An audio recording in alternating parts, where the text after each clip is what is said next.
нөө өсөө дандаа гөлчөөлөн бочсон шүү дээ. Тэгээ хүмүүс яаж ийм гоё slick back hair хийгээд идэм бэ гэж надаас асуугаад байдаг байхгүй. Тийм болохоор өнөөдөр та нарт яг өөрийнхөө аргыг зааж өгье. Ямар ч хамаагүй үсний гэл хэрэгтэй. Тэгээ хамгийн гол нь энэ сам нахгүй юу? Гадар ерөөсөө олдохгүйсэн. Тэгээд тийм үгээс дахиалаад айгүй хурдан хямдхан үрээд ирсэн.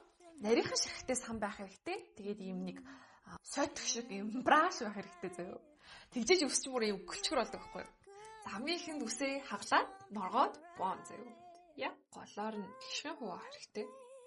Тэгэхээр ингээд нэлээд олон удаа дундуур нь явуулна. Тэгжээж бүр яг цэвэрхэн хаглагддаг шүү. Үсээ нэлээд норгоно.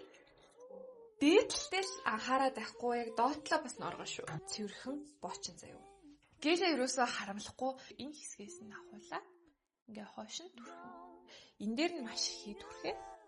За тэгээ хоош нь зүгээр ингээд илээд үзье. Гэлээ ялгаагүй энэ хэсэгтээ түрхээ шүү заяа. Одоо нөгөө жижигхэн ширхтээ самаараа дахиад цэвэрлээд тэгшлээд өгнө.